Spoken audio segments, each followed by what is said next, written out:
Welcome to Idea Mechanics. Today, our expert navigator is going to guide us through unlocking the Innovation Toolkit.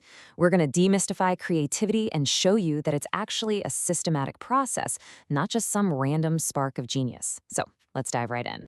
First things first, let's just shatter a huge myth right now. That whole eureka moment that strikes like lightning, it's mostly a story we tell after the hard work is done. Real, game-changing innovation isn't about waiting for some muse to show up. It's about building an engine. It's a process that you can learn, master, and repeat. And hey, if you're ready to stop relying on luck and start mastering systematic discovery, hit that subscribe button to join the Idea Mechanics team. And don't forget to ring the notification bell so you're the first to see our next innovation breakdown. We want to build this culture with you. Drop a comment below and tell us which TRIZ principle or tech challenge we should tackle next. So if innovation isn't some magic moment, what is it? Well, it's a process. You know, just like building a house requires a blueprint and a specific set of tools, turning a great idea into reality needs a structured approach. Let's take a look at the core rhythm of that process. This right here is the fundamental rhythm of pretty much all creative work. The best way to think about it is like breathing. First, you breathe in with divergent thinking. That means going wide, exploring as many wild and crazy options as possible without any judgment. Then you breathe out with convergent thinking. That's when you narrow your focus, analyze everything, and start making choices. This cycle of expanding and contracting, that's the engine of innovation. Now, before you can even dream of finding the right answer, you have to be asking the right question. And honestly, the single most common mistake people make is jumping to solutions way too fast. The best innovators, they are obsessed with digging deep to understand the real problem first. So how do we dig deeper? Well, as our navigator is showing us, we've got a few key tools. Take the 5 whys, for example. You just repeatedly ask why to peel back the layers of a problem, kind of like an onion, moving from a surface-level symptom right down to the root cause. Or first principles thinking, famously used by Elon Musk, which forces you to break a problem down to its absolute fundamental truths, and then build up from there, questioning every single assumption you have along the way. I'm sure a lot of you have heard of a SWOT analysis, right? Strengths, weaknesses, opportunities, and threats. And it's a great way to take inventory. But let's be honest, it often ends up as just a passive list. The TOWS matrix, on the other hand, takes it to a whole new level. It basically flips SWOT on its head and turns that list into an active strategy-generating machine. See, the real power of the TOWS matrix is that it forces you to connect the dots. You're not just listing things anymore, you're actively asking questions. For example, in that ST box, you ask, how can we use our strengths to minimize these threats? Let's use Apple as an example. A key strength is their insane brand loyalty.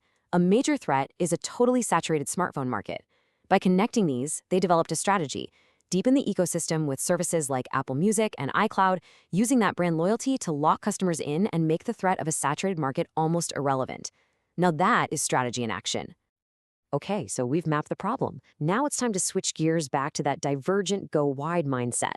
Let's open up the creative throttle and explore some really powerful tools for generating a flood of new ideas.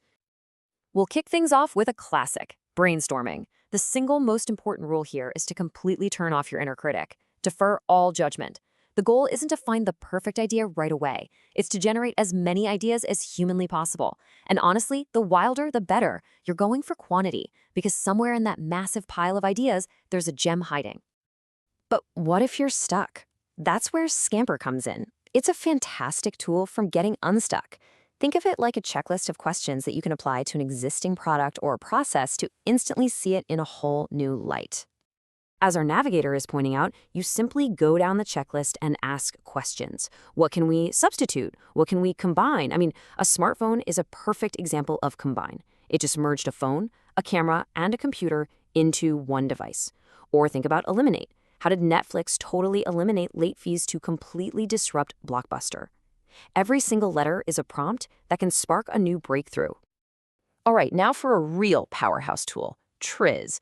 This is a big one. This framework was developed by analyzing literally millions of patents to find universal patterns of invention. It's specifically designed to solve what are called technical contradictions. You know, those super frustrating damned if you do, damned if you don't problems, like making something stronger also makes it heavier, or making something faster also makes it louder. And here is a perfect real-world example. The engineers designing Japan's Shinkansen bullet train had this exact problem. To get more speed, they needed more power. But the faster the train went, the louder the sonic boom was when it shot out of a tunnel. And that was a huge noise pollution problem. It's a classic contradiction, faster versus quieter. So, how in the world did they solve this without a compromise? Well, TRIZ principles often point you towards solutions in completely different fields, including nature. One engineer, who happened to be a birdwatcher, noticed how a kingfisher can dive into water with almost zero splash. So they redesigned the nose of the train to mimic the kingfisher's beak. And the result? The train became 10% faster, used 15% less electricity, and was way, way quieter. A truly elegant solution. So, we've just generated a ton of ideas. Now it's time to switch back to that convergent way of thinking. We need to focus on the most promising concepts and start making them tangible. And we need to do it quickly and cheaply. This is the core idea behind rapid prototyping. The goal isn't to build a perfect final product on the first try. No way. It's to build to think. You create really simple, low-cost models. I'm talking sketches, cardboard mock-ups, basic digital wireframes, anything to test your biggest assumptions and get real-world feedback as fast as you possibly can. This feedback loop is the absolute engine of modern innovation. It's not a straight line from A to B, it's a continuous cycle. You start with an idea, you build a simple prototype, and then you test it with real users to see what they think. But the most important step is next. You take what you learned to refine your idea, and you start the loop all over again. Each cycle gets you closer and closer to a winning solution. Okay, let's zoom out for a second. We've looked at individual tools for mapping problems, generating ideas, and testing them out. Now let's see how they all fit together into the end-to-end frameworks that the world's most innovative companies are using every day.